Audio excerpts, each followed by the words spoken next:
Dear viewers, welcome to Hidden Case Desk. If this investigation moved you, please like the video, subscribe to the channel, and turn on notifications. Share your thoughts in the comments and tell us where you're watching from. On the morning of March 3rd, 1989, 5-year-old Justin Lee Turner began his day like any other kindergartner. He ate a quick breakfast, reportedly a bowl of his favorite cinnamon cereal, and got ready for school in rural Berkeley County, South Carolina.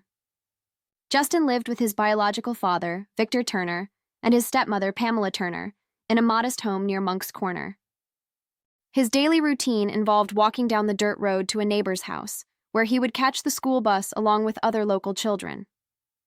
But that Friday morning, something went terribly wrong. Justin never made it to the neighbor's driveway to meet the bus.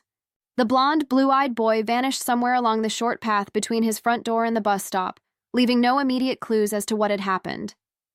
When the school bus arrived at Whitesville Elementary that morning without Justin aboard, his fellow kindergarten classmates noticed his absence. Initially, the children assumed Justin must have stayed home sick. After all, it was unlike him to miss school without notice. However, concern began to grow when afternoon came, and Justin still hadn't appeared. That day after school, a neighbor's grandson, who was Justin's best friend and bus buddy, recalled that Justin's stepmother came around 4:30 or 5 p.m., asking if anyone had seen him. He told her that Justin hadn't been on the bus that day, and that he assumed Justin was home ill. At that moment, the gravity of the situation became clear. Pamela Turner immediately phoned 911 to report that her stepson had never returned home from school. The peaceful routine of the rural neighborhood shattered as everyone realized something was very wrong. Before we proceed, please tap like to help more people see this case. Subscribe to Cold Case Desk and turn on all notifications so you never miss a new investigation. And tell us in the comments where you're watching from. Berkeley County Sheriff's deputies James Gaither and Philip Mason responded promptly to Pamela's 911 call. It was early evening on March 3rd when law enforcement and neighbors began scouring the area for any sign of Justin. The search kicked off around the Turner property on Horseshoe Road, a wooded rural area south of the town of Cross. Family members, neighbors, and officers fanned out along the road and into the surrounding fields and woods, calling Justin's name. Flashlights cut through the gathering dusk as worry mounted with each passing hour that the sweet, amiable 5-year-old could be lost, or worse, abducted. In those first frantic hours, no stone was left unturned. Deputies and volunteers searched the Turners' house and yard, checked inside vehicles and outbuildings, and even crawled beneath the home. They combed the dense pine forests nearby in a grid pattern and dredged ponds in case the child had fallen in. Tracking dogs and rescue teams were brought in to assist as darkness fell, intensifying the urgency. Friends and family desperately tried to recall if Justin had ever wandered off before. He had not, or if anyone saw anything unusual that morning. But in the tight-knit community where everyone knew each other, no one reported spotting any strangers or hearing any disturbances. It was as if Justin had vanished into thin air on his short walk to the bus stop. By the next day, Saturday, March 4th, the search effort had grown exponentially. Over 100 people joined in the hunt for the missing boy, including Berkeley County Sheriff's deputies, local police, firefighters, and civilian volunteers. Search and rescue units scoured a widening radius around the Turner property. Neighbors kept their eyes peeled and their doors unlocked, hoping the little boy might wander up looking for help. But Justin was nowhere to be found. Fear and anxiety gripped the community of Moncks Corner. Parents kept their children indoors, and one worried grandfather in the neighborhood even insisted that his own young grandson not play in the front yard until the mystery was solved. He would only allow the child to play in the fenced backyard under watchful eyes. The notion that a child could disappear in broad daylight on a quiet country road left residents on edge. Rumors swirled. Had Justin run away? Unlikely. He was only 5 and not known to wander. Was it a custody kidnapping by a family member? Possibly given a recent divorce in the family? Or, worst of all, had a predator snatched him off the road? The latter possibility made everyone shudder, as it implied a sinister stranger could be lurking in their midst. Gas searchers pressed on into a second night with no trace of Justin. The case increasingly looked like an abduction. Berkeley County Sheriff's Lieutenant Sidney Wren, who had been one of the lead investigators, later remarked how dozens of investigators were on the property all weekend long without finding the boy. This raised a troubling question. If Justin was there to be found, how had everyone missed him? Conversely, if he truly wasn't on the property, that meant someone had taken him far away. With each hour that passed, Justin's family grew more frantic. His mother's relatives in particular were distraught. Justin's maternal grandfather was actually the first in that family to hear the news, receiving a phone call on Friday afternoon that Justin hadn't gotten off the school bus. Family members rushed to Monk's Corner to support the search efforts, fearing the worst, but still hoping for the best. After 2 agonizing days of searching, the tense atmosphere broke with a startling discovery on Sunday morning. March 5, 1989, Justin's father, Victor Turner, was combing through the family's property, yet again alongside investigators. This time, Victor approached a travel camper that was parked on the Turners' own land. A camper that by all accounts had been checked multiple times already. According to Latim Wren, Victor pulled open a cabinet door inside the camper and immediately shouted, "Here he is! Here he is!" Other searchers nearby heard Victor's panicked voice and rushed over. "Something's in there! Everybody stand back!" one of the men cried out as they realized what Victor had found. Inside a built-in storage compartment of the camper lay the small, lifeless body of Justin Turner. The scene that unfolded was every parent's nightmare. Justin's body was curled up inside the camper's cabinet, as if someone had hastily hidden him there. Victor Turner had located his own missing son, but it was far from a joyous discovery. The little boy was clearly deceased. As people crowded around in shock, Victor and others were ushered away, and the area was taped off as a crime scene. Some searchers broke down in tears at the grim sight. The surrounding community was devastated by the news that the bright, friendly child they'd all been praying for had been found dead right under their noses. Even more disturbing, evidence at the scene suggested Justin had met a brutal end. When Berkeley County deputies and forensic technicians carefully removed Justin's body from the camper, they noted several critical details. Justin had been strangled and showed signs of sexual assault.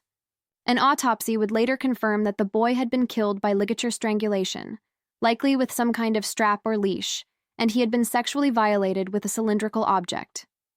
These findings horrified even veteran investigators. As Latintaran would say years later, "I can't think of a more tragic, horrendous murder of a 5-year-old boy." The autopsy also found undigested food in Justin's stomach, indicating he died roughly between late morning and early afternoon on March 3rd, not long after his last meal that day. In other words, Justin was likely killed within hours of when he disappeared that Friday. One eerie detail particularly stuck out. Justin's body felt unusually cold to the touch when recovered, far colder than expected for a body that had been lying at ambient temperatures for 2 days. Several searchers remarked on how strangely cold Justin's remains felt, almost as if he had been refrigerated or frozen at some point before being placed in the camper. This macabre clue led investigators to speculate that the killer might have stored Justin's body in a freezer or other cold place to slow decomposition and avoid odor while the intensive search was underway. In fact, during their crime scene sweep of the Turner property, deputies seized a chest freezer and examined it for any evidence that a body had been inside. They also collected various potential evidence items from a storage shed and the house, hoping to find forensic links to the crime. Equally puzzling was how Justin's body ended up in the camper after it had supposedly been searched multiple times. In the frantic days of the search, numerous officers, family members, and volunteers had opened every closet and compartment in that camper, or so they thought, and found nothing. Yet by Sunday, the boy's corpse was unmistakably there. This raised a chilling possibility. Perhaps Justin's killer had hidden his body elsewhere during those first 2 days, and only after searches began to wind down did the perpetrator sneak the body into the camper. Sheriff's investigators immediately suspected that Justin's body had indeed been moved. Sheriff Dwayne Lewis later confirmed that reports from the search teams indicated Justin wasn't there before in the very spot he was found. In other words, the area inside the camper cabinet had been empty during earlier searches, strongly suggesting that someone with access to the secured crime scene had later placed Justin's body there. This revelation sent shivers through everyone involved in the case.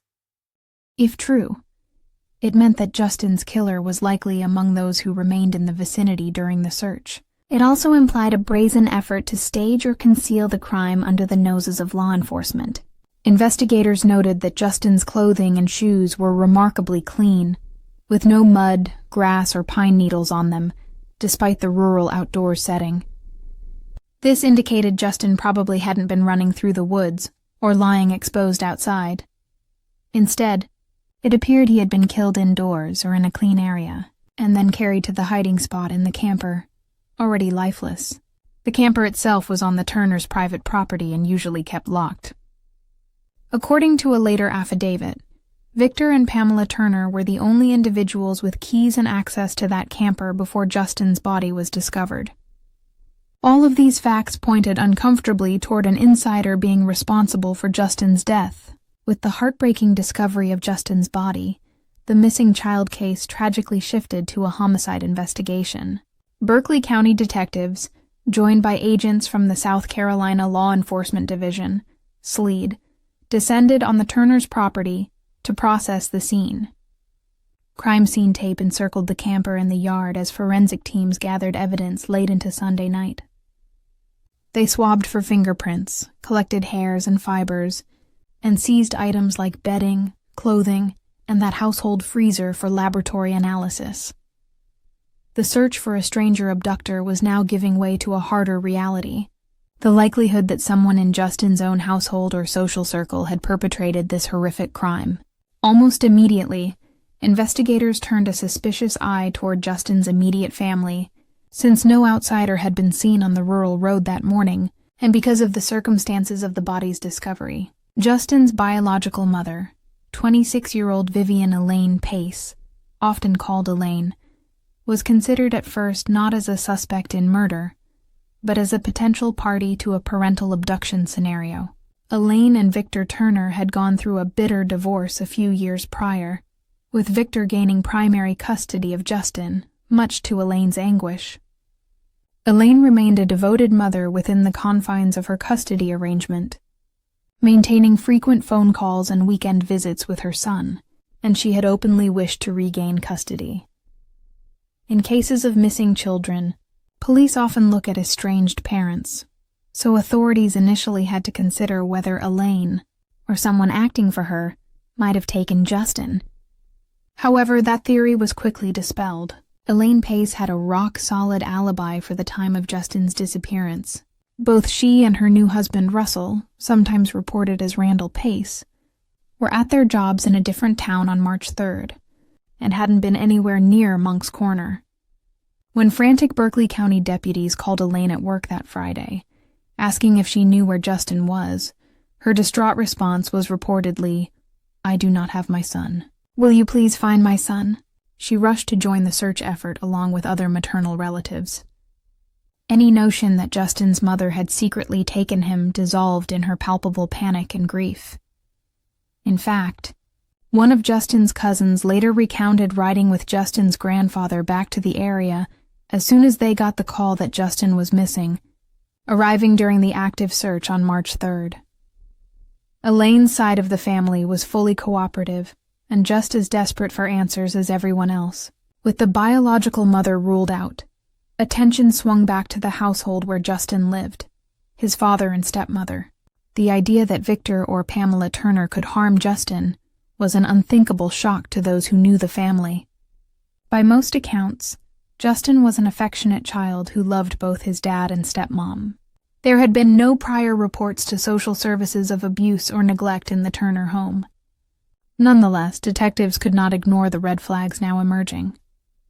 Pamela Turner's initial statements contained inconsistencies. She told investigators that she had been in the shower that morning and assumed Justin left for the bus on his own. At first, Pamela even claimed that Justin got on the school bus and went to school that day, implying he disappeared from school grounds or on the way home. This was quickly proven false when the school confirmed Justin never arrived that day.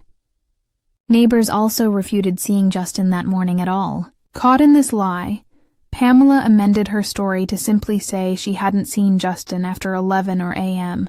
and only realized something was wrong when he didn't come home on the bus that afternoon. The shifting narrative raised suspicions that she was hiding something. No eyewitnesses saw Justin walking to the bus stop that day, even though normally the neighbor's grandson, Justin's friend, would meet him. The friend, Justin Smith, later recalled that he waited at his grandmother's for Justin to come over as usual, but Justin never showed up. The neighbor's family also did not see Justin on the road that morning. This suggests Justin may have never left his house that day. Contrary to Pamela's account, Pamela Turner's behavior raised eyebrows in the immediate aftermath. She was the one who reported Justin missing and appeared appropriately distraught at first.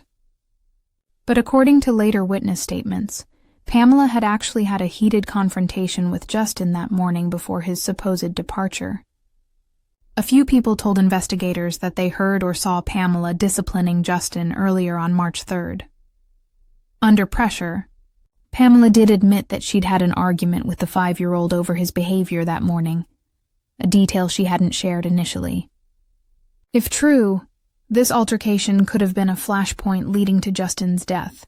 For example, an accidental loss of temper that went too far. Victor Turner's discovery of the body also invited scrutiny. Fellow searchers were perplexed at how directly Victor zeroed in on the camper cabinet on March 5th. Lytton Wren noted that Victor pulled the cabinet right open, as if he knew where to look. Some wondered if Victor had received a tip, or if more darkly he already knew his son was there. Additionally, just after the body was found, Victor was overheard asking a law enforcement officer what would happen if someone in the family had done this, a strange, incriminating question to pose at the crime scene. Investigators noted Victor's tone as nervous when he asked it, almost as if he were seeking reassurance or probing how the law would treat a family member who harmed Justin. Prior searches of the camper turned up nothing, and yet when Victor entered, he found Justin within seconds. Deputy Philip Mason, who had been among the first responders, insisted that he personally had searched the camper thoroughly on the first day. However, when subjected to a polygraph test about the thoroughness of that search, Deputy Mason failed the lie detector. This fueled theories that perhaps no one had actually opened that particular cabinet on day 1, or worse, that someone might have interfered with the search. It later emerged that not only did Mason claim to search the camper, but Justin's paternal grandmother and a neighbor had also peered inside it on day 2, finding nothing amiss. All were adamant the body was not there initially. The unsettling implication was that the killer might have inserted Justin's corpse into the camper after those early searches, a tactic that likely required intimate knowledge of the ongoing search and access to the property. By March 6, 1989, the Monday after Justin's body was found, the investigation was honing in on Pamela Turner as the prime suspect. Pamela agreed to take a polygraph test that day, presumably to clear herself. The result did not go in her favor. She failed the lie detector exam according to law enforcement accounts. It was later noted that Pamela had taken Valium prior to the polygraph, which could affect results, so a second test was scheduled. Before that second attempt could happen, however, the case took a dramatic turn in the media. The Berkeley County Sheriff at the time publicly announced to reporters that Pamela K. Turner was being considered a suspect in Justin's murder. This announcement infuriated Pamela and her family. Feeling cornered and vilified by the press before any formal charges, Pamela immediately ceased cooperating with investigators on advice of an attorney. The planned follow-up polygraph was scrapped, and from that point on, Pamela exercised her right to remain silent. Despite this setback, the Berkeley County Sheriff's Office continued building a circumstantial case against the stepmother. Detectives, including Lieutenant Sidney Wren, believed that Pamela's lies and inconsistent accounts, combined with her failure of the polygraph and the sheer improbability of an outside abductor, pointed strongly to her involvement in Justin's death. However, as Wren later lamented, no DNA evidence will ever go back to solve this case because it had a right to be where it was at. No hair particles could ever be brought back because it had a right to be where it was at. In other words, the forensic evidence gathered huojun air, fibers, fingerprints, was largely useless for proving guilt. Because Justin and his family all lived in the same home, finding Victor's or Pamela's fingerprints or hair on Justin or in the camper meant nothing unusual. There was no smoking gun like a distinct foreign fingerprint or unknown DNA profile. Everything at the scene could be explained as belonging there under normal circumstances. Thus, investigators were left with a case built on motive, opportunity, and behavior rather than physical proof. Drop your thoughts in the comments. What details stands out to you most so definitive? Far? With circumstantial evidence, a Berkeley County grand jury convened in late 1989 to hear the case. In December 1989, about 9 months after Justin's death, Pamela Turner was formally charged with homicide in the death of her stepson. She was arrested, booked into jail, and released on a $100,000 bond shortly thereafter. This arrest brought a media firestorm as the community grappled with the idea that Justin's stepmother might truly be a child killer.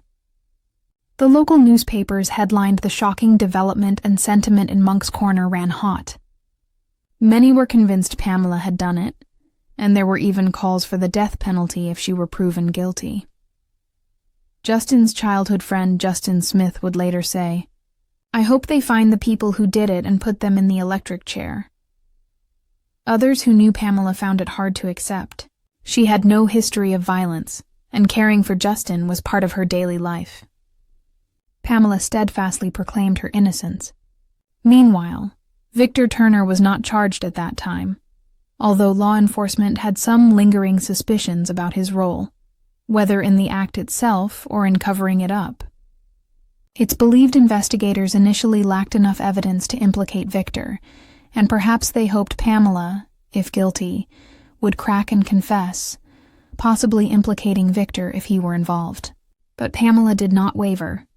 Through her attorney, she denied harming Justin, and pointed out that she had raised him like her own for several years.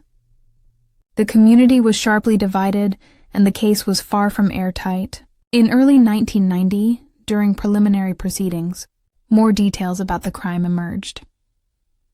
The Berkeley County medical examiner testified about Justin's autopsy findings, confirming the cause of death as ligature strangulation and the signs of sexual assault. The ME estimated Justin's time of death to be within a window of roughly 10 a.m. to 3 p.m. on March 3rd, based on the cereal contents found in his stomach and the degree of digestion. This suggested Justin was killed during the same span of time he was supposed to be en route to or at school, reinforcing that he never made it out of the immediate vicinity of his home that day. A forensic analyst also refuted the earlier refrigeration theory. Upon closer study, it was determined there was no conclusive evidence that Justin's body had been artificially chilled. The coldness noted could have been due to normal post-mortem cooling in the cool early spring nights of South Carolina, or simply a subjective impression by searchers. The chest freezer seized from the Turner property revealed no blood or biological traces of Justin. Thus, while the idea of the body being stored on ice was considered, it could not be proven, and was eventually set aside by investigators. Yet one mystery remained. If Pamela or anyone in the family had killed Justin inside the house that morning, how did she manage to hide the body so effectively for 2 days?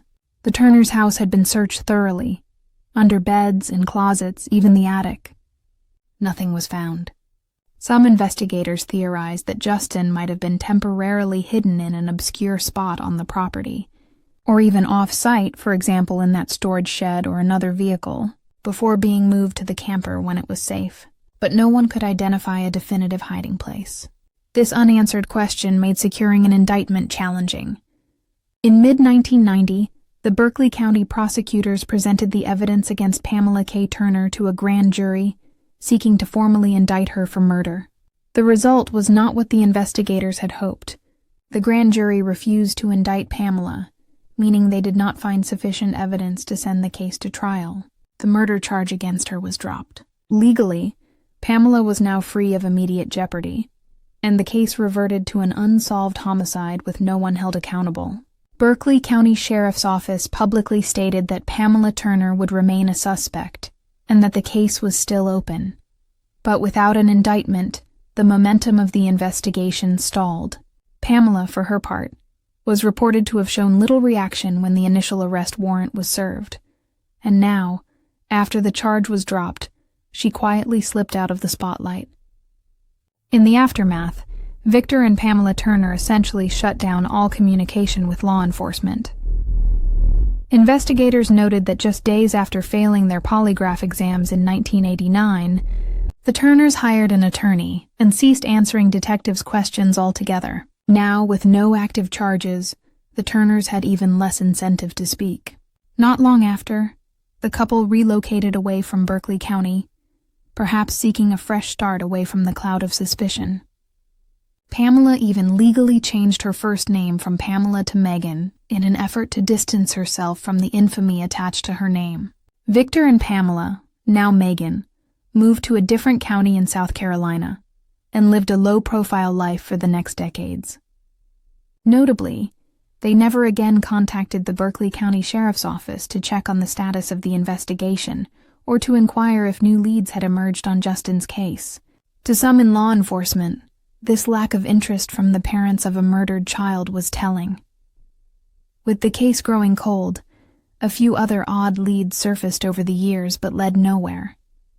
In January 1991, for example, a 6-year-old child, a neighborhood boy, claimed to have witnessed Justin's abduction on the day he vanished.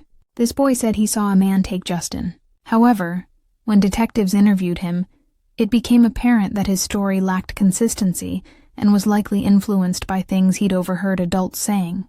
Investigators concluded the child was imagining events based on community rumor, and no evidence supported his account. The lead was dismissed as unreliable. Meanwhile, Justin's mother, Elaine Pace, struggled with overwhelming grief and the frustration of seeing the case go unsolved. She harbored suspicions. In particular, Elaine believed Pamela knew more than she was saying, but concrete proof was out of reach. Elaine became a vocal advocate for her son, regularly contacting the sheriff's office and media to remind them that Justin's killer was still at large. She vowed not to let her son's case be forgotten. Tragically, Elaine would not live to see justice done. In 2004, at the age of 47, Elaine Pace passed away after a long illness. For 15 years she had fought for answers, and in her final days she made her husband, Russell, promise to continue that fight on her behalf. "She told me not to give up," Russell later said. "Keep it in the news. Fight the battle for her." He committed to fulfilling that dying wish, carrying the torch of justice for Justin even after Elaine was gone. Throughout the 1990s and 2000s, Justin Turner's case remained technically open, but inactive. However, his extended family, especially on his mother's side, refused to let it rest. They kept Justin's memory alive with photos and stories, and they continued to quietly collect any bits of information or rumor they heard around Monk's Corner. Pamela, Megan, and Victor Turner, living their new life, were still regarded with suspicion by much of the local community. The case gained a degree of local infamy as an unsolved child murder, in which everyone think they know who did it, but no one can prove it. By 2014, on the 25th anniversary of Justin's death, his relatives decided to take a more public stand to reignite interest in the cold case. That year, Justin's cousin Amy Parsons created a Justice for Justin Lee Turner Facebook page and began organizing efforts to put pressure on authorities to re-examine the evidence. She and other family members gave interviews to local media, reminding the public of the innocent little boy who never got to grow up. They emphasized that a killer had literally gotten away with murder and could still be out there. "Somebody has lived with this for now over 25 years, Amy told reporters. "That's a long time to live with a weight on your shoulders. Come forward. End it now. It's as simple as that."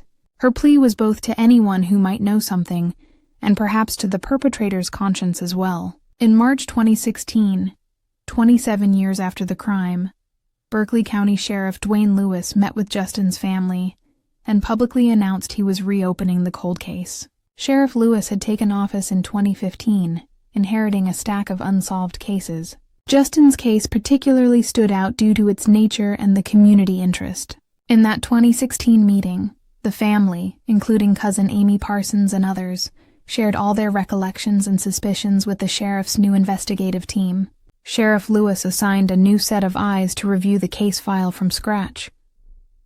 This included re-interviewing old witnesses where possible, examining physical evidence with fresh techniques, and following up on any leads that might have been overlooked. The sheriff acknowledged that there were some items in the 1989 case file that he may be able to use with modern forensic testing. That cautious optimism galvanized the family and supporters. One of the original investigators, Latoon Sidney Wren, now long retired, was consulted during this renewed effort. Wren remained convinced that the scene had been staged, and that the Turners were hiding the truth. In interviews around that time, Wren did not mince words about his suspicions. He found it highly suspicious that no investigator was able to find the child's body in the camper during the initial search. Yet Victor found him so readily. Wren believed that if he'd been allowed to continue pursuing Pamela back in 1990, he could have led to a considerable case against her. Nevertheless, in 2016, Wren passed the baton to Sheriff Lewis's cold case unit, hoping they might finally crack what he could not. From 2016 onward, the Berkeley County Sheriff's Office cold case team methodically re-examined Justin Turner's murder.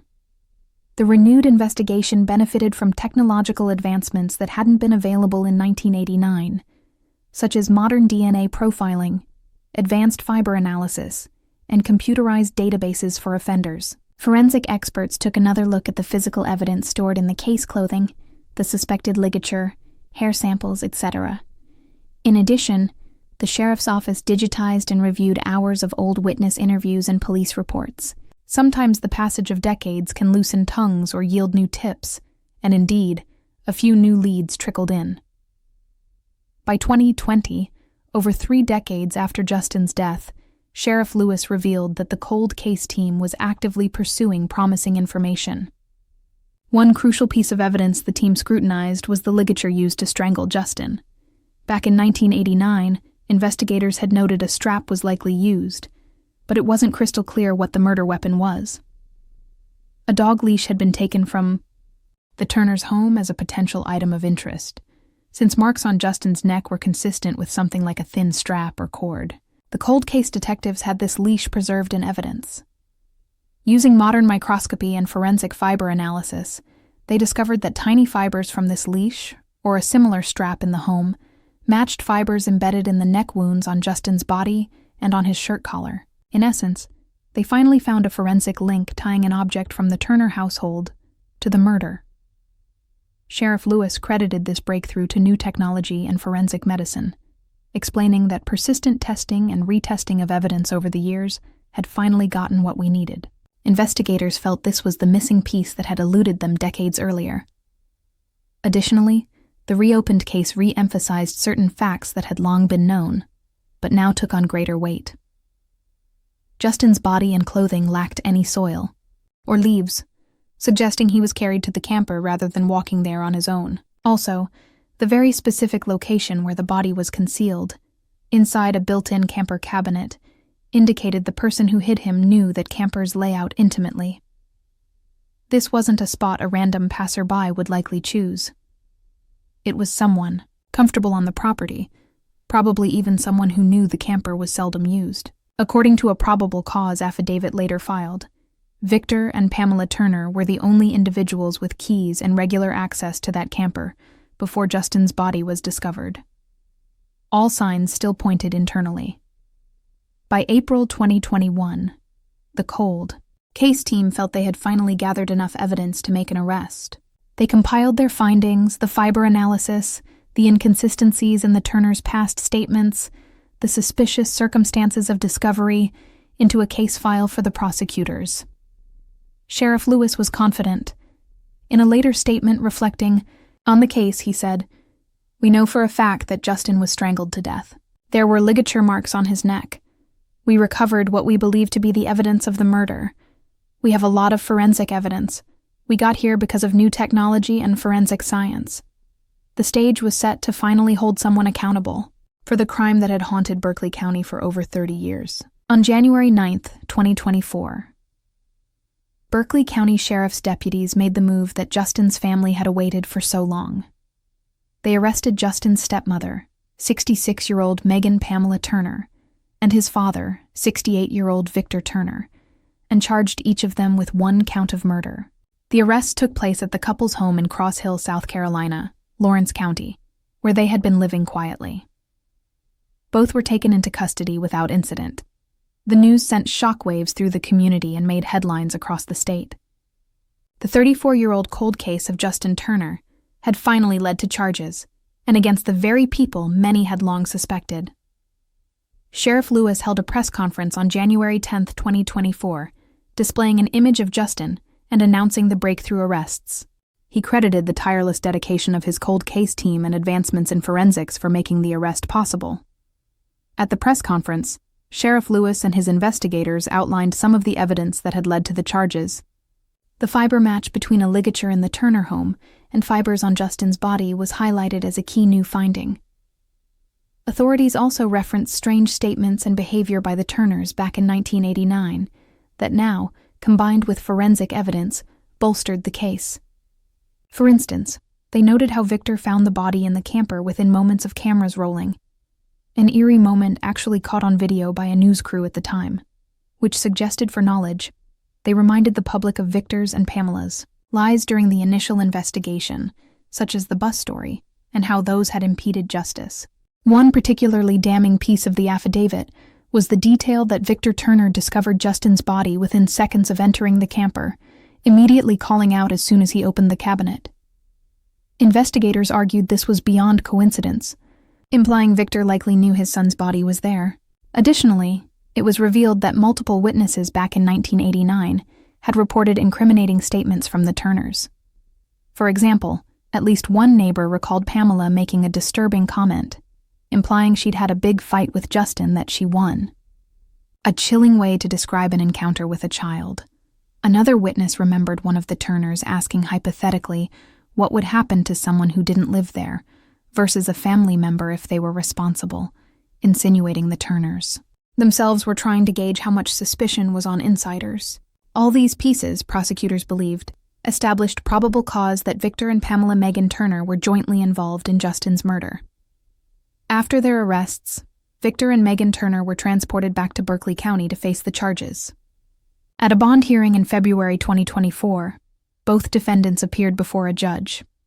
They were each granted release on a $50,000 surety bond, a relatively low amount given the severity of the charge, likely because they had known ties to the community and had cooperated with surrendering, and perhaps due to health and age considerations. Megan Turner was released from jail on February 8, 2024, and Victor Turner was released the next day after posting bond. The conditions of their bond mandated that they surrender their passports, remain in South Carolina, and have no contact with Justin's maternal family. The last condition was put in place because emotions were running extremely high. Justin's surviving relatives, cousins, aunts, etc., were furious that the people they believed responsible had been free for 35 years, and tensions were at a boiling point whenever the two sides encountered each other in court. Indeed, Justin's family members, especially cousin Amy Parsons, were a visible presence at every hearing. They wore buttons with Justin's face and t-shirts demanding justice. After the arrest, Amy expressed a mix of relief and resolve. She told local media that while it was gratifying to see some justice after all these years, this was only the first step. They would not rest until there was a conviction. On social media, Amy addressed the Turners directly in a fiery statement, writing, "For 30 years you enjoyed your freedom. You did not observe one day inside of a prison cell for what you did to Justin. You were supposed to take care of him, love him, and instead, you tortured, abused, and murdered your own child. It takes a sick individual to do what you did to that baby, and I hope you never see life outside of prison walls." These strong words reflected the depth of pain and anger felt by Justin's maternal family, who had waited decades for this moment. They fully believed Victor and Pamela, Megan, were guilty, and they wanted nothing less than a life sentence for both. Despite the outward confidence of law enforcement and family, the case against the Turners was largely circumstantial even in 2024. There was no direct DNA evidence linking them to the act, unsurprising since any DNA on Justin's body from them could be explained by normal contact. The prosecution was relying on the fiber evidence, the suspicious conduct, and alleged statements. The Turners' defense attorneys wasted no time in mounting a counteroffensive. By March 2024, defense lawyer Sean Kent, representing the couple, filed motions to dismiss the charges, arguing that the state's case was fatally flawed and that a fair trial would be impossible after so much time had passed. In a March 2024 motions hearing, Kent dropped a bombshell theory. He suggested that the real culprit might have been a serial killer named Richard Mark Evenitz, not Victor or Megan Turner. This claim introduced a dramatic twist. Richard Mark Evenitz was indeed a convicted serial killer, responsible for the abduction and murder of at least 3 girls in Virginia in the late 1990s, and he had died by suicide in 2002 as police closed in on him. Crucially, Evenitz had been a U.S. Navy sailor stationed in Charleston, South Carolina, about 30 miles from Monk's Corner in 1989. The defense presented information, purportedly obtained via the Innocence Project at the University of Virginia, that Evanitz's methods in his known crimes, kidnapping children, strangling them, and sexual assault, bore similarities to Justin Turner's case. They pointed out that if Evenitz were involved, it could explain some aspects of the crime. An external predator, who then perhaps hid the body on the property to frame the family or simply conceal it. Furthermore, because Evenitz was cremated, no DNA comparison could be made to either include or exclude him, and many evidence samples from 1989 had degraded, thus making it even harder for the Turners to defend themselves by definitively proving someone else did it. At the March hearing, prosecutors were caught somewhat off guard by this alternate suspect theory. One prosecutor conceded, "This is pretty explosive evidence," and requested additional time to investigate the Evenitz claim and incorporate it into their case analysis before proceeding. The presiding judge, Circuit Judge Roger Young Sr., agreed that such significant information warranted careful consideration. He postponed any immediate ruling on the defense's motions, essentially pumping the brakes on the case to allow both sides to delve deeper into the Evenitz angle. Meanwhile, prosecutors countered the defense narrative by highlighting what physical evidence they did have. They noted that a dog leash found in the Turner home back in 1989 was believed to be the strangulation weapon. However, medical experts had debated whether that leash alone could have caused the particular ligature marks on Justin's neck. Some thought the width of the marks suggested a dog collar used in conjunction with the leash. It turned out the Turners had owned a dog in 1989, and a matching collar would logically have been on the dog or somewhere in the house. Investigators looked for the old collar, but couldn't find it among evidence. In a rather macabre step, they even exhumed the remains of the Turners' long-deceased pet dog to see if the collar was buried with it, but came up empty-handed.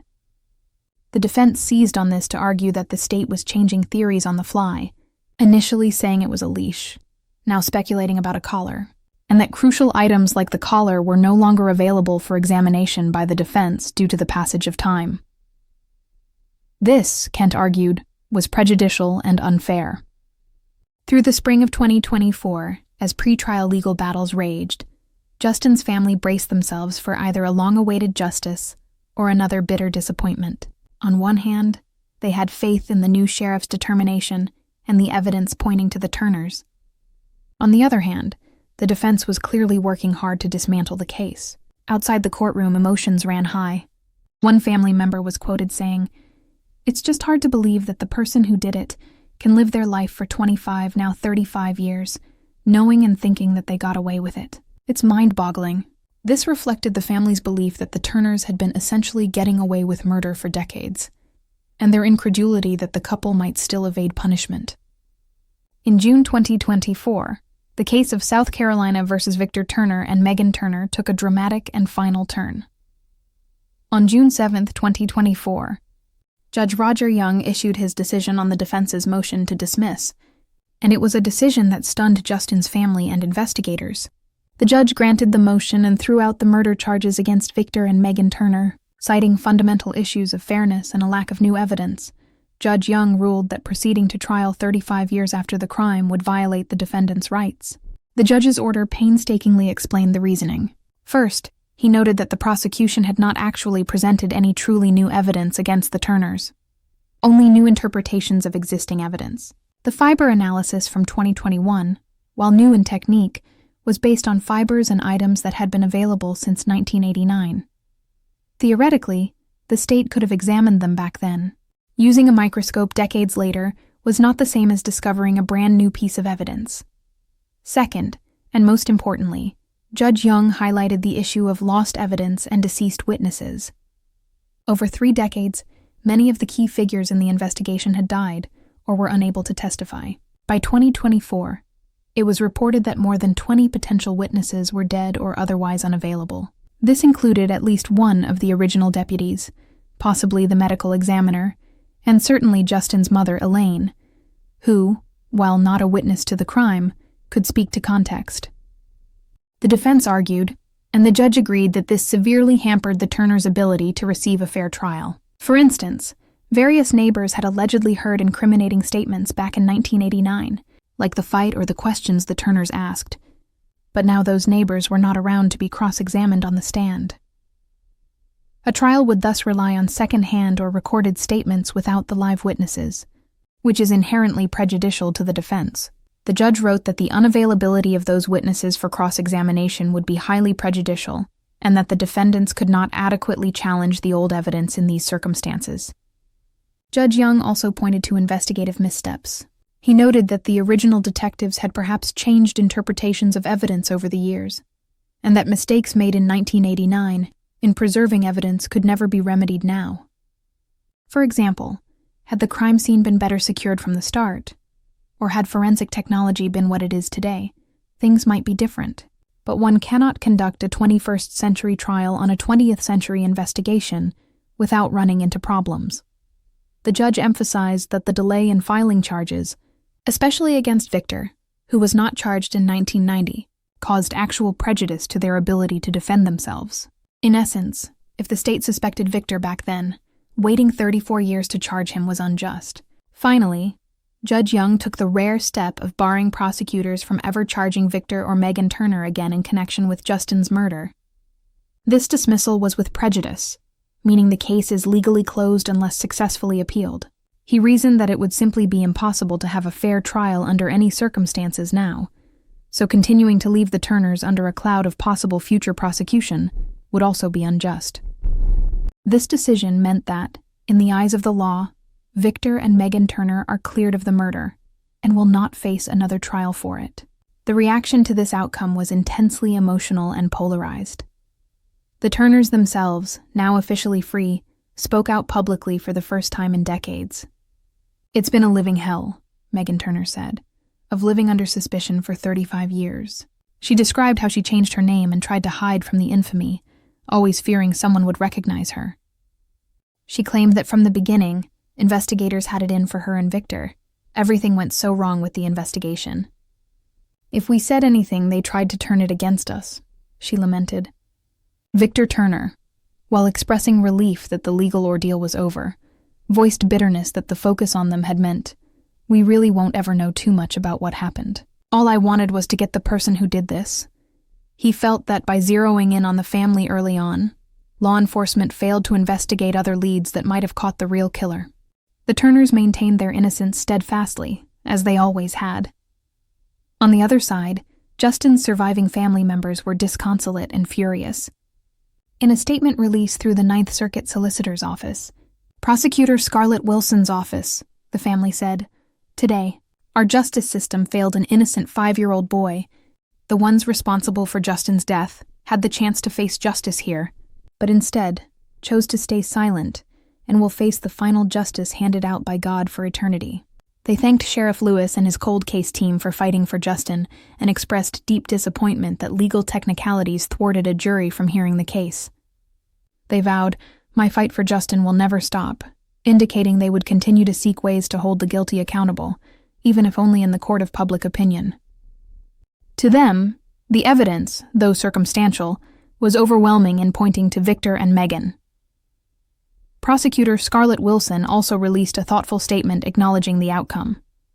She extended sympathies to Justin's loved ones and praised Sheriff Lewis's unwavering commitment to solving the case. Wilson noted that while the warrants against the Turners were supported by probable cause, The judge's ruling underscored the harsh reality of prosecuting a decades-old case. Mistakes that were made 35 years ago could not be remedied, she admitted, referencing lost evidence and forensic limitations back then. Wilson agreed that they had no grounds to effectively challenge the judge's decision. Essentially, the state would not appeal. It was in somber concession that sometimes justice cannot be obtained after so long, even when everyone did all they could do to find truth and justice. Sheriff Dwayne Lewis, who had poured years into the case, voiced his own disappointment. "This is not the outcome we were seeking. However, we understand the technicality of cases from years ago," he said in a statement. He thanked the prosecutors and his team, and though clearly unhappy, he respected the court's ruling. It was an unfortunate reality that the passage of time had essentially insulated the suspects from conviction. In interviews after the dismissal, Victor Turner struck a tone both defensive and accusatory. He suggested that law enforcement failed us at the beginning. "A lot of bad people made a lot of bad decisions," Victor said, referring to the initial investigation. "Making it hard for the good people. I think they failed us." By good people, he presumably meant himself and Pamela, implying they were innocent and ill-served by authorities' tunnel vision. It was a painful irony. Thus, in a startling reversal, Victor and Megan Turner walked free, legally cleared and immune from further prosecution in Justin's case. The long cold case was effectively closed without a resolution that satisfied everyone. Officially, the murder of Justin Lee Turner remains unsolved. There is no convicted perpetrator. Unofficially, however, many in the community and Justin's family feel they know exactly who got away with murder. For Justin's family, the decades-long saga has been a roller coaster of hope and heartbreak. The outcome in 2024 was not the justice they had envisioned. As one family statement put it, "The truth is there, the justice is not." They take some solace in believing that ultimate justice lies in higher hands, and that if the Turners are indeed guilty, they will face judgment beyond this world. In the meantime, Justin's relatives continue to honor his memory. His cousin Amy Parsons, who was only 8 years old when Justin was killed, has emerged as the family's spokesperson over the years. She spearheaded the Justice for Justin movement on social media and never hesitated to call out what she viewed as misinformation or attempts to undermine the case. Even when the defense floated the serial killer theory, Amy urged the public to look at the evidence and not be swayed by sensational claims. The saddest aspect for the family is that Justin's mother, Elaine Pace, did not live to see even the brief moment when charges were brought. Amy and others have said that the hardest part was Elaine not being here to witness someone finally being held accountable, as that had been her singular focus in life. Elaine's unwavering resolve, spending 15 years pushing for answers, is remembered as a testament to a mother's love. A few closing thoughts. The community of Moncks Corner and Berkeley County at large also felt the impact of Justin's case across generations.